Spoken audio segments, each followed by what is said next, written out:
There are known knowns, known unknowns, and unknown unknowns. But there are also unknown knowns. We are the ancient and esoteric order of the Jackalope, a secret society devoted to unearthing and sharing these pieces of forgotten knowledge. Today's episode, Milking It for All It's Worth, presented by Number 7. All right, we're going to try something a little different today. We're flying live without a script. We just have an outline, and I will type a transcript from it later. This is number 13 here, of course, here in the secret recording bunker, and we're joined today by Number 7.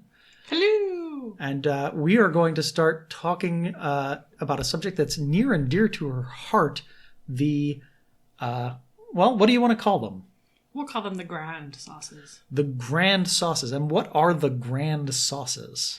The grand sauces are the base sauces, of which there are 5, that all other sauces can be derived from. Okay. Now, is this a concept from where exactly? The fancy French. Okay, so it's a concept from French cooking. Okay. Cuisine, yes. All right. Sorry. Cuisine chef. All right, let me ask, which one, we're not going to talk about all of them today, obviously, because we would be here forever. Well, obviously, you're milking the situation, so hence we shall talk about sauce bechamel. Okay, bechamel sauce. All right. Now, I know virtually nothing about bechamel except for that it's rich and creamy. What's the history of it? Where does it come from? Bechamel was first really known about, it's been around for ages, if not centuries. One of the first chefs, Varenne, who was French, around mid-1600s, he described it pretty much as, it was a velouté, which is a white stock that is with the addition of cream and thickened.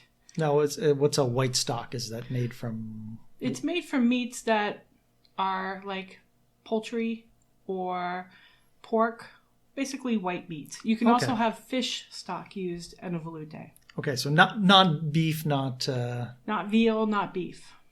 Okay. All right, so all I know about Varenne is that apparently he was the one who named this bechamel. Well, he, as he is wont to do, being the ass-kisser he was, liked to name things after people in his life. And bechamel was a sauce name for... What was his name again? Let's see. Here in my notes it says that he is named after... where is it? Was it a marquis? Yes, Louis de Bechamel, Marquis de Nointel, who was a tax farmer, art lover, and chief steward to Louis XIV.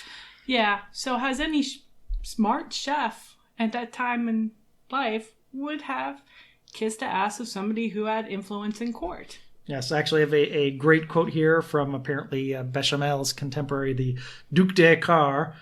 That little Bechamel has all the luck. I was serving chicken a la creme 20 years before he was born, and no one's ever named a sauce after me. Yeah. So the Varenne is the first person to actually put the name to the sauce. Correct. Okay, and that's when, the mid-17th century? Yes. Okay. What would the preparation have been like? You said it was basically a velouté that was then...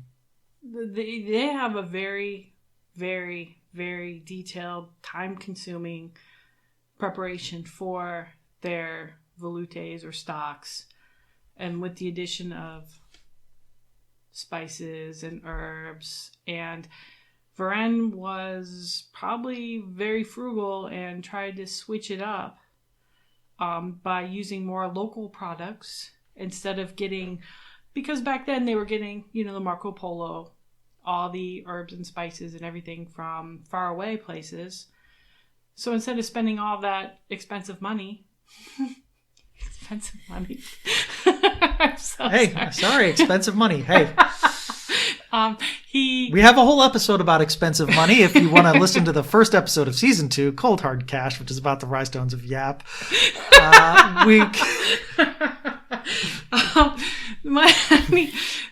was just expensive. So he just, all chefs are cheap bastards. So, yeah, he would have used local products as much as possible instead of spending extra on getting something from far away when people probably couldn't discern the flavor differences.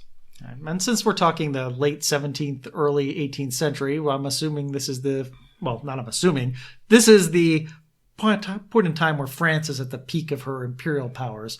So I'm assuming that their sauces and everything are just, their preparations are just getting ever more rich and extravagant during this period. Yeah, especially considering how the courts were considered so decadent and everyone was competing with each other, not only to rise in favor with the king, the Dauphin, and just become more influential. And one of those ways was to have salons or parties. The way to your monarch's heart is through his stomach, I guess. And we know that through King Henry. Yes. Well, all right. So obviously at some point, well, not at some point. In 1789, the French get sick of this whole deal, and we get a French Revolution, which I'm sure is not great if you are a chef in one of these rich person's kitchens. Well, you know, it was interesting, subnote, that was actually the time during the Revolution when restaurants became widely in use. I guess that makes sense. You have all these chefs that are being displaced from rich people's kitchens, and they need to do something to earn money. Okay. That evil devil money. Right. But I imagine it's not quite the same cuisine. You can't throw 50 hams at a single sauce for a single meal, right? No. And they would use whatever product was on hand and local because they couldn't afford to ship things in from India or China. Right. So and that's about the time we get Carême coming in, correct? Correct. Okay. And Carême is the person who comes up with the concept of the mother sauces, and he makes Bechamel one of his mother sauces, correct? Correct. He only had 4, though. What would they be? Well, it was Espagnole, which is the brown one. He had the Bechamel, I believe, Veloute, and Hollandaise. I think Espagnole, Veloute, Bechamel, and Allemande. Allemande, correct. I always forget Allemande because in today's cuisines, it is considered part of the Bechamel family. Okay, so what we know, Bechamel is milk based. What are the other 3? What's an Espagnole? Espagnole is made from a brown stock, which is your beef, veal, cooked, rendered, roasted in an oven to get color and stuff, and it's made a very dark, rich color. You then have your veloutes, which poultry, it's poultry is fowl, and fish, which is the French call it a fumet, and those are thickened with a roux.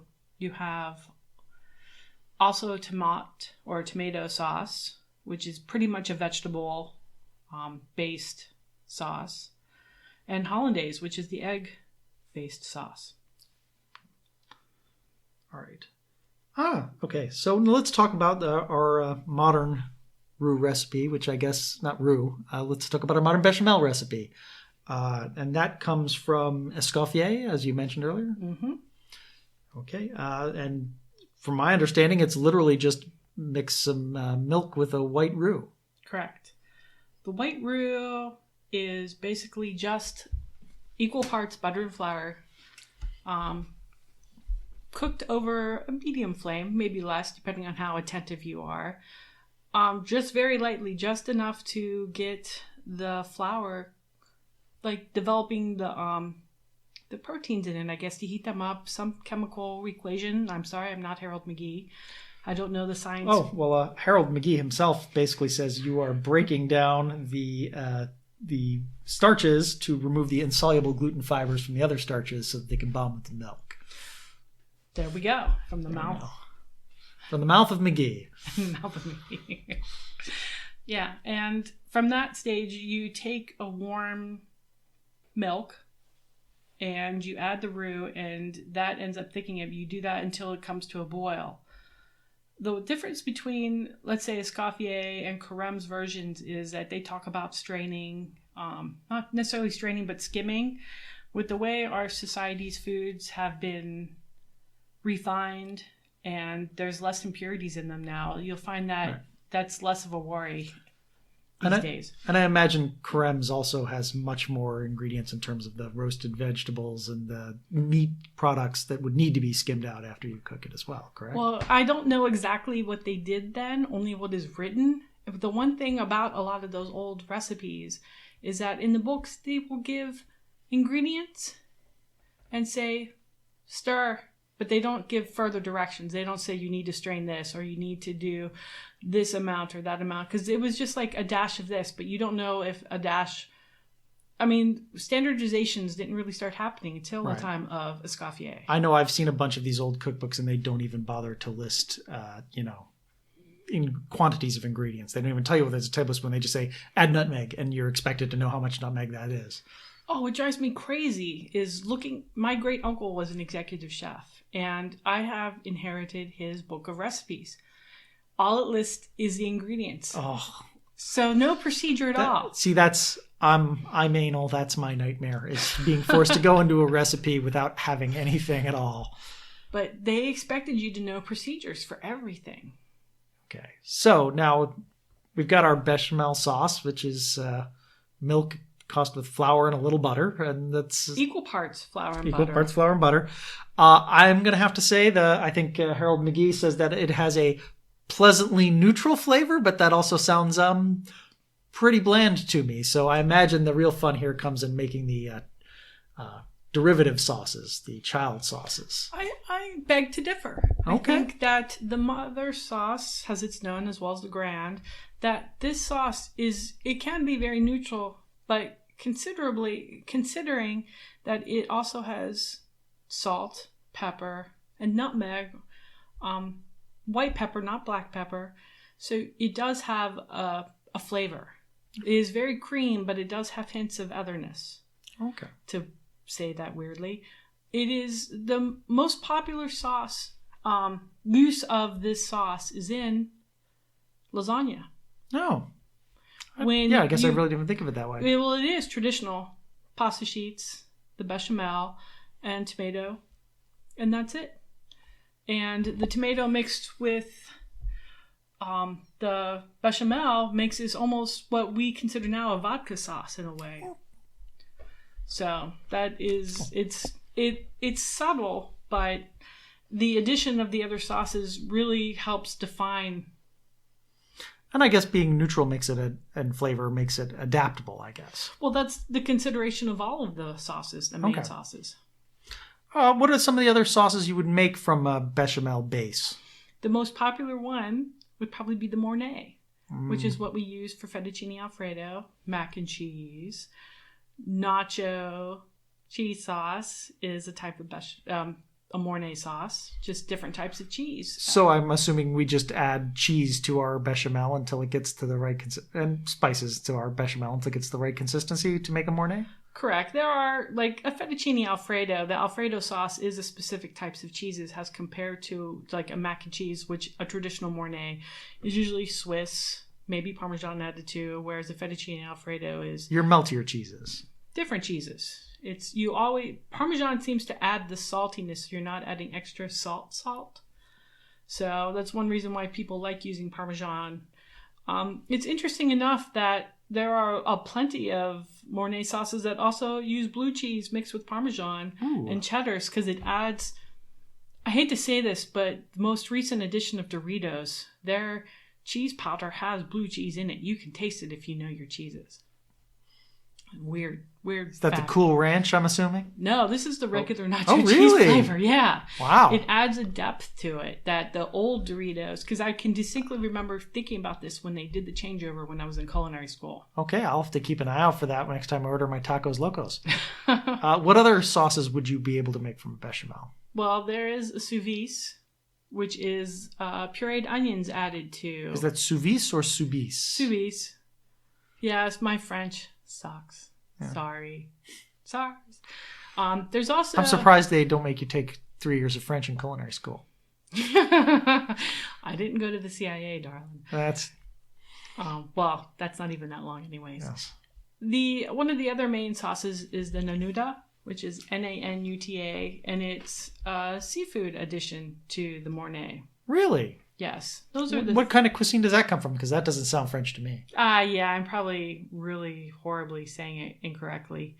But it is French also. Okay. The French and their weird... And what kind of dish would you put that sauce on?